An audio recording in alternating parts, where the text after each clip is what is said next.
Hello guys, कैसे हैं आप। आई होप आप बहुत अच्छे होंगे और अच्छे से स्टडी कर रहे होंगे। मैं मिलन एक बार फिर से उपस्थित हूं आपके सामने एक नई वीडियो के साथ, नए जोश के साथ, नए होश के साथ। स्वागत करता हूं आपके अपने यूट्यूब चैनल एग्जाम वाला पर। आज मैं आपको पढ़ाने वाले हैं नवोदय विद्यालय का मैथ का चैप्टर जो भी रहने वाला, मैथ का सिलेबस जो भी रहने वाला, मैं आपको बहुत ही कंसेप्ट के साथ, बहुत ही आसानी के साथ समझाने वाला हूँ। यदि आप मेरे साथ बने हुए हैं तो मैं गारंटी के साथ कहता हूँ कि आप नवोदय विद्यालय के पेपर बहुत ही आसानी के साथ क्वालिफाई कर पाएंगे। ओके, आज मैं आपको पढ़ाने वाले हैं जितने भी क्वेश्चन बनने वाले हैं अच्छे। आज मैं आपके लिए पहला मॉक टेस्ट लेकर आया हूँ जो कि आपके लिए और आपके सभी दोस्तों के लिए एकदम खास रहेगा। ओके, इसमें क्या है, मैथ का पूरा निचोड़ सब कुछ पूरा एनालिसिस मैंने किया हुआ है। प्रीवियस वाले क्वेश्चंस भी देखे हुए हैं। मैंने देखा है कि पेपर पैटर्न किस टाइप का है। मैंने उसी टाइप से आपको पढ़ाने का प्रयास करूंगा आज बहुत ही आसानी के साथ। यदि मेरे साथ चैनल पर पहली बार विजिट कर रहे हैं तो चैनल को सब्सक्राइब और वीडियो को लाइक कर दीजिएगा।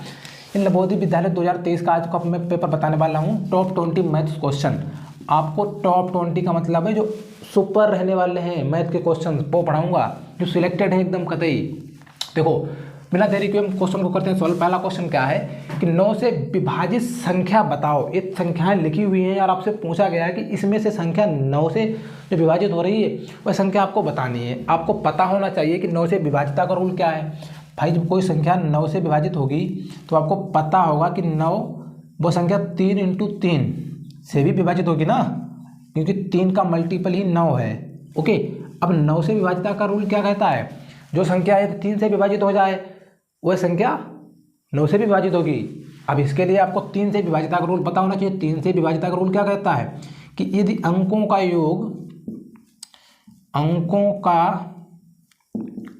का योग फल 3 से विभाजित हो जाए, 3 से विभाजित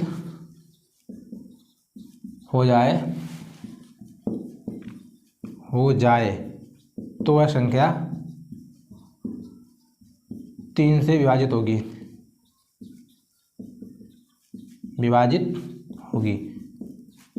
मेरी बात आप समझ पाया नहीं? मैंने आपको बताया हुआ है जो संख्या 3 से विभाजित होगी वह संख्या 9 से भी विभाजित होगी।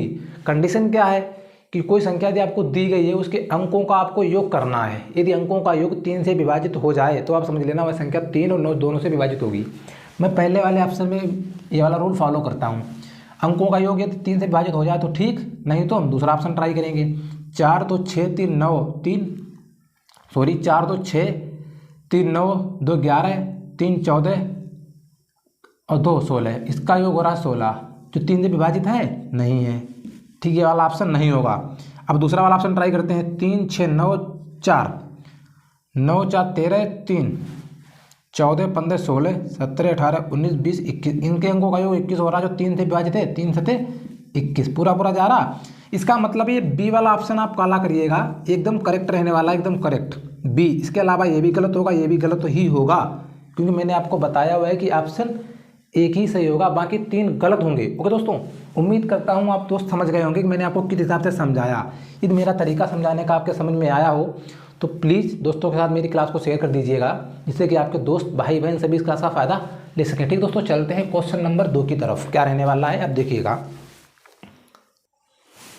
दूसरा क्वेश्चन रहने वाला है आपके सामने, जैसे 105 का स्क्वायर बताओ। भाई, 3 अंकों वाली संख्याओं का स्क्वायर बताना तो बहुत ही मुश्किल है ना, है जाहिर सी बात है। आप 2 अंकों का आप कितना याद कर लेंगे, 10 20 30 तक मैक्सिमम याद कर पाएंगे वर्ग, लेकिन आप 100 200 नहीं याद कर पाएंगे ना। उसके लिए मैं आपके लिए ट्रिक लेकर आया हूँ, बहुत ही आसान रहने वाली है। जैसे आपसे 105 का स्क्वायर पूछा जा रहा है, इसके लिए आप ट्रिक फॉलो करिएगा। ट्रिक क्या है, आप 105 जो है वो 105 जो का त्यों लिखा रहने दीजिएगा, और इसमें जो लास्ट वाला अंक है 5, इसको इसमें ऐड कर दो। अब ये कितना हो गया, 110 हो गया। 110 हो जाने के बाद जो लास्ट वाला अंक है 5 जो आपने जोड़ा था, उसका स्क्वायर भी आपको यहाँ पर लिख देना है इस टाइप से। तो 11 0 25 जो मुझे मिला वो 105 का स्क्वायर रहने वाला है। यदि समझ में नहीं आया तो मैं दूसरा क्वेश्चन समझाने का प्रयास करता हूँ आपको। जैसे 106 का स्क्वायर क्या रहने वाला है, आप 106 का 106 लिखा रहने दीजिएगा, मैंने लिख लिया, और लास्ट वाला अंक 6, इसको इसमें कर दीजिएगा ऐड। अभी कितना हो गया, 112 हो गया। जब 106 और 6 12, अब लास्ट वाला अंक 6, इसका स्क्वायर यहाँ पर लिख दीजिएगा 36। जो मुझे प्राप्त हुआ वो 106 का स्क्वायर ही रहने वाला है। भाई, मुझे उम्मीद है अब सारे दोस्त समझ गए होंगे। यदि आप समझ गए हैं तो प्लीज़ यार अब तो वीडियो को लाइक कर दो। कब करोगे भाई, चैनल को सब्सक्राइब करना तो बिल्कुल ना भूलें। अब चलिए चलते हैं क्वेश्चन नंबर 3 की तरफ। बहुत ही आसानी के साथ सीखने वाले हैं पूरा मैथ। मैं गारंटी के साथ कहता हूँ कि सारे क्वेश्चन आप एग्जाम में बहुत अच्छे से कर पाएंगे। क्वेश्चन नंबर 3 आप देखिएगा, बहुत ही आसान है, कंसेप्ट के साथ आप सीखने वाले हैं। इस टाइप से यदि आपको कोई क्वेश्चन मिल जाए तो आपको बिल्कुल नहीं घबराना है, बिल्कुल। बस आपको क्या करना है, आपको इस टाइप से करना है सॉल्व, पीछे से आप सॉल्व करिएगा बहुत ही कंसेप्ट के साथ। कैसे मैं आपको बता रहा हूँ स्टेप बाय स्टेप, बिल्कुल ट्रिक और कंसेप्ट दोनों इसमें फॉलो हो जाएंगे। देखो 324 किसका होता है भाई, किसका वर्ग होता है 324? आपको पता होगा कि 18 का होता है, 18 का है। अब देखो प्लस का चिन्ह लगा है तो इसमें प्लस लगा लीजिएगा। अब 271 और 18 कितना हो गया, 271 अब आप लिखिएगा, और 18 कितना हो गया भाई, 289 हो गया। 289 किसका होता है, ये होता है 17 का। भाई ये जब 17 का होता है तो प्लस लगा हुआ है तो 17 ये हो जाएगा 17। और 424 प्लस 17 अब कितना हो गया, 441 हो गया। अब 441 किसका होता है, 21 का। भाई 441 किसका वर्ग होता है भाई, वर्गमूल से पूछा जा रहा तो 21 का होता है, एकदम करेक्ट। वर्गमूल नहीं, यदि वर्गमूल पूछा जाएगा तो कुछ और होगा। भाई अंडर रूट से बाहर यदि 441 निकालेंगे तो मुझे 21 प्राप्त होगा, एकदम करेक्ट है। आपको पीछे से करना है सॉल्व। ये 18 का होता है, 18 इसमें कर देंगे ऐड, कितना होगा 289 किसका होता है, 17 का होता है, 17 इसमें ऐड कर देंगे, भाई हो जाएगा 441 किसका होता है, 21 का, जो मुझे प्राप्त हो गया। एकदम करेक्ट रहने वाला है, राइट आंसर भाई, एकदम राइट। इसी टाइप के क्वेश्चन आपसे पूछे जाने वाले हैं। मैं गारंटी के साथ कहता हूँ इसी टाइप का पूरा पेपर आएगा आपसे जब आप एग्जाम हॉल में बैठेंगे, फिर कहेंगे जो भैया जी ने पढ़ाया पूरा पेपर वहीं से फंस गया। ठीक है दोस्तों, चलते हैं क्वेश्चन नंबर 4 की तरफ, क्या है देखने वाले हैं। देखिएगा क्वेश्चन नंबर 4 आपसे क्या कह रहा है, बहुत ही कंसेप्ट के साथ। 29, 81, 16 के वर्गमूल में अंकों की संख्या आपको बतानी है। देखो कितना लॉजिकल क्वेश्चन है, आपसे वर्गमूल भी निकलवाया जा रहा है और वर्गमूल निकलवाने के बाद आपसे पूछा जा रहा है कि इसमें अंकों की संख्या कितनी है। एकदम है लॉजिकल क्वेश्चन। आप वर्गमूल कैसे निकालते हैं उसके लिए भी मैं आपको बताने वाला हूँ, बहुत ही लाजवाब मेथड क्या रहने वाला है। जब 29, 81, 16 जब आप इसका वर्गमूल निकाल पाएंगे उसके बाद ही तो आप निकाल पाएंगे कि इसमें अंकों की संख्या कितनी है। जाहिर सी बात है, आपको इस टाइप से लिखना है और इस टाइप से करना है हल। ओके, लास्ट से 2 2 के बनाने हैं पेयर में बना रहा हूँ। अब आपको एक इस संख्या ऐसी संख्या से भाग करना है, मतलब गुणा करना है वर्ग जो 29 से ज़्यादा ना हो। जैसे मैं 5 से करूँ 5 25, ठीक है, मुझे 5 यहाँ भी लिखना है, 5 यहाँ भी लिखना है, 5 25 हो गया। ये 25 यहाँ पर लिख कर घटा देंगे, 29 से 25 का कितना बचा 4। आई होप आप समझ गए होंगे। जो मैंने 5 यहाँ पर लिखा 5 यहाँ पर भी लिखेंगे, इसको कर देंगे ऐड, 5 5 10 हो गया, मैं 10 यहाँ पर लिख दूंगा। अब बचा 4। अब मुझे अगला वाला पेड़ 81 यहाँ पर उतार लेना है, 81 मैंने उतार लिया। अब मुझे एक ऐसी संख्या से गुणा करना है, यहाँ पर जिस संख्या से यहाँ पर गुणा करेंगे उसी संख्या से यहाँ पर करेंगे। तो मैं यहाँ पर 4 से करता हूँ कि 481 से ज़्यादा ना हो, तो मुझे 4 से यहाँ भी करना होगा। अब कितना हो गया, 4 चक्कू 16 के 6 हासिल लगा, 1 4 0 गुणा करेंगे 0 1 हासिल वाला तो 1 4 1 4। अब कितना हो गया 416। तो मैंने 4 यहाँ पर लिखा, 4 यहाँ पर लिखा तो 4 यहाँ भी लिखेंगे। अब कितना होगा 4 4 8 0 1 मतलब 108। इसको घटा देंगे, मैंने घटाया जैसे प्रीवियस में घटाया हुआ था, यहाँ पर घटा देंगे। कितना बचा, यहाँ हो गया 11 में से 6 गया बचा 5, यहाँ बचा 7 में से 1 गया 6, 4 से 4 गया 0। अगला वाला पेड़ 16 में उतार लूँगा। आई होप आप समझ गए होंगे मैंने आपको किस हिसाब से समझाया। अब यहाँ पर मैं 6 से गुणा कर दूँ, 6 से, और 6 से यहाँ भी होगी 6 रंग 36 के 6 यहाँ से लगाए 3 6 टे 48 49 50 51 का 1 हासिल लगाए 5। ओके, 6 की गुणा 0 में करेंगे 0 हो जाएगा, लेकिन हासिल वाला 5 तो बचा तो 5 लिख देंगे। तो 6 कन 6 ये सब कट गया। अब मुझे क्या प्राप्त हुआ 546। भाई 546 का ही तो ये वर्गमूल था, ये वाला ये। ओके, अब आपको पूछा गया कि इसमें कितनी संख्याएं हैं, तो 1 2 3, तो संख्याएं आपसे पूछेंगी अंकों की संख्या, तो आपको उत्तर देना है 3। एकदम करेक्ट, समझ में आ गया होगा। आई होप आप बहुत अच्छे से समझ गए होंगे। मैंने आपको समझाने का पूरा प्रयास किया कि आप कैसे हल करेंगे। ओके दोस्तों, ठीक है, चलते हैं क्वेश्चन नंबर 5 की तरफ। क्वेश्चन 5वां आपके सामने है उपस्थित। इसमें आपसे पूछा जा रहा है कि 1800 रुपयों को 3, 2, 1 के अनुपात में विभाजित करो। बहुत ही आसान क्वेश्चन है। आप 1800 रुपयों को किसी भी अनुपात में विभाजित कर सकते हैं। मैं आपको बताने वाला हूँ एक rule, formula, trick, method, concept के साथ। ओके, सब कुछ बता देंगे भाई, बस आप मेरे साथ बने रहिएगा।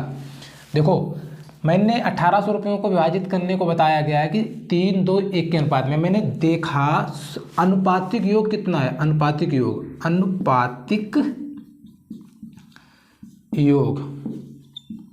कितना है, 2, 3, 2, 5, 1, 6। अनुपातिक योग 6 है, जबकि वास्तविक योग कितना है, वास्तविक योग 1800 है ना भाई। वास्तविक योग 1800, अनुपातिक योग 6, तो मतलब 6 की वैल्यू 1800 है ना, तो 6 बराबर 1800 है। जाहिर सी बात है। तो 1 बराबर क्या होगा, 6, 3, 18, तो 1 बराबर 300 प्राप्त हो जाएगा भाई। जब 6 बराबर 1800 तो 1 बराबर 300 ही तो मिलेगा। अब आपसे कहा गया कि इस अनुपात में आपको करना विभाजित, तो 1 बराबर 300, तो यहाँ 300 से आप गुणा कर दीजिएगा, यहाँ भी 300 से गुणा कर दीजिएगा, और यहाँ भी 300 से गुणा ही कर दीजिएगा। बस सबकी वैल्यू मिल जाएंगी। 3, 3, 9, ये मिलने वाला है 900। इसकी गुणा करें 3 दूना 600, ये 600 हो जाएगा। 3 एकम 3, ये 300 हो जाएगा। आपको अनुपात मिल गया होगा 900, 600, 300। ये अनुपात रहने वाला है एकदम करेक्ट। समझ में तो आ ही गया होगा। उम्मीद है सारे दोस्त समझ गए होंगे। चलते हैं क्वेश्चन नंबर 6 की तरफ। क्या है रहने वाला है, बहुत ही बढ़िया करके समझते हैं। क्वेश्चन 6 भी बहुत ही आसान है, बहुत ही सरल है, बहुत ही कंसेप्ट के साथ आप सीखने वाले हैं।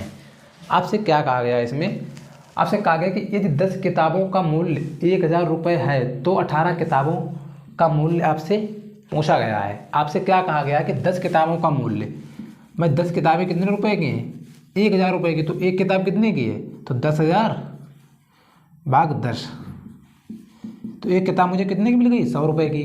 तो आपसे 18 किताबें पूछी गई हैं, तो एक किताब है 100 रुपये की, तो 18 किताबें कितने की होंगी, 100 गुणे 18। अब 18 एकन 18, इसकी गुणा करा दीजिएगा बस, 18 एकन 18 और 2 जीरो, तो 18 किताबें हो गई 1800 रुपये की। एकदम करेक्ट आंसर रहने वाला है, करेक्ट, एकदम करेक्ट। ओके दोस्तों, चलते हैं क्वेश्चन नंबर 7 की तरफ। क्या रहने वाला है देखते हैं। देखो क्वेश्चन नंबर 7 बहुत ही लाजवाब क्वेश्चन है, बहुत ही लाजवाब। इसमें आपसे गुणनखंड करवाया गया है। गुणनखंड कैसे करते हैं आपको पता होना चाहिए, यदि नहीं पता तो आप सीख लीजिएगा। आज मैं कर रहा हूँ इसका गुणनखंड x² + 6x + 5। भाई लास्ट वाला अंक जो है मुझे एक इस टाइप से पहाड़ा पढ़ना होता है कि गुणा करने पे तो आए 5, यदि यहाँ पे चिन्ह लगाए प्लस का तो जोड़ने पर मुझे प्राप्त हो 6। यदि मैं 5 एकन 5 करूँ तो मुझे गुणा करने पर 5 मिल रहा है। यदि मैं 5 एकन 5 और 5 और 1 को जोड़ दूँ तो मुझे 6 भी मिल रहा है। इसका मतलब साफ है 6 की जगह पर मैं 5 + 1 रख के करूँगा सॉल्व। ओके, अब मैं सॉल्व करता हूँ, देखिएगा आप। x² प्लस, इसकी जगह पर मैं 5 + 1 करके सॉल्व करूँ, मैंने कर दिया।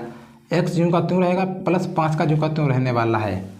अब देखो x² प्लस x का अंदर गुणा होगा, ये हो जाएगा 5x प्लस ये हो जाएगा x + 5। यदि यहाँ से देखा जाए, यहाँ से और यहाँ से, आपको यहाँ x और x कॉमन मिल रहा तो कॉमन निकाल लेंगे। कितना बचा, x प्लस x कॉमन निकल गया, कितना बचा 5। यहाँ से क्या कॉमन मिल रहा, कुछ नहीं, तो एक कॉमन मिलेगा, x + 1, sorry x + 5, x + 5, x + 5 दोनों ब्रैकेट जब सेम हो जाएंगे तो जो एक बार लिख लेंगे दोनों ब्रैकेटों को। x + 5 मैंने एक बार लिख लिया, बाहर क्या बचा, x + 1, x + 1 मैं एक बार लिख लूँगा। आपका गुणनखंड हो गया सॉल्व। बहुत ही लाजवाब क्वेश्चन था, आप सीख भी गए हैं। यदि आप सीख गए हैं तो आपको गुणनखंड इसका दूसरा कर लीजिएगा, x² plus 3x plus 3x minus 4। I hope आप समझ गए हैं। तो आप इसका गुणनखंड करके कमेंट बॉक्स में उत्तर दे दीजिएगा इसका। मैं उम्मीद करूंगा आप सारे दोस्तों के उत्तर आने का इंतजार करूंगा कि आप क्या उत्तर देते हैं। ओके दोस्तों, चलते हैं क्वेश्चन नंबर 8 की तरफ। वो भी लाजवाब क्वेश्चन रहने वाला है। क्वेश्चन नंबर 8 में आपसे पूछा गया है कि x - 1/2x = 3/4 हो तो x का मान बताओ। आपसे इसमें x का मान पूछा गया है। मान क्या रहने वाला है, आप कैसे ज्ञात करेंगे, उसके लिए आपको कोई फार्मूला यूज़ करने की ज़रूरत नहीं है, केवल कॉन्सेप्ट आप सीख लीजिएगा क्या रहने वाला है। देखो मैं इसको करता हूँ हल, x माइनस 1/2x बराबर 3/4। इस टाइप से है क्वेश्चन ये वाला। आपको इस टाइप से इसकी गुणा करानी है, इसकी इधर इसकी इधर। इसकी जब 4 की गुणा कराएंगे कितना हो जाएगा, 4x माइनस 4 एकन 4 बराबर 2 तियाँ 6x। आई होप आप समझ गए होंगे। अब देखो ये माइनस 4x है, जब 6x इधर आएगा तो माइनस का 6x हो जाएगा, बराबर के उस तरफ 4 जाएगा तो प्लस का हो जाएगा। अब 6x से 4x चला गया तो माइनस का 2x बचा बराबर 4। यदि x बराबर निकालूँ तो 4/2, 2 ही तो रहेगा, 2 दूनी 4, तो x बराबर मुझे क्या मिल गया 2। माइनस का 2 रहेगा ना, x बराबर -2। जैसे क्वेश्चन नंबर 9 आपके सामने लिखा हुआ है एकदम बहुत ही करेक्ट। देखो आपसे पूछा गया है कोई त्रिभुज है जिसके तीनों कोण आपको बताने हैं, ठीक है। इसमें जबकि आपको 2 कोण बताए गए हैं, कोण ए 70 अंश है, कोण बी 60 अंश है, और कोण सी आपको है बताना कितने अंश का रहने वाला है। आपको पता होना चाहिए कि त्रिभुज के तीनों कोणों का योग कितना होता है। भाई नोट पॉइंट आप करके लिख लीजिएगा, त्रिभुज के तीनों कोणों का योग, त्रिभुज के तीनों कोणों का योग बराबर कितना, 180 अंश। भाई त्रिभुज के जब तीनों कोणों का योग होता है 180 अंश, जबकि आपको 2 कोण है पता। भाई कोण ए प्लस कोण बी बराबर आपको पता है कितना है, 70 प्लस 60 कितना हो गया 130। यदि आप 180 से 130 कर देंगे माइनस, तो आपको कोण सी पता चल जाएगा ना। तो 180 से आपने माइनस कर दिया तो कितना बचा, 50 अंश। इसका मतलब है कोण सी जो है 50 अंश रहने वाला है, 50 अंश एकदम करेक्ट आंसर, बहुत ही लाजवाब रहने वाला है। यदि आपके समझ में आया हो तो आप कमेंट बॉक्स में इसका भी जवाब लिखिएगा, मैं आपको दे रहा हूँ क्वेश्चन, ठीक है। ये है कोण ए बी सी, ये रहा 30 अंश, ये रहा 90, तो आपको कोण ए का जवाब है देना। आई होप आप बहुत अच्छे से समझ गए होंगे और इसका भी जवाब देने वाले हैं, ठीक है दोस्तों।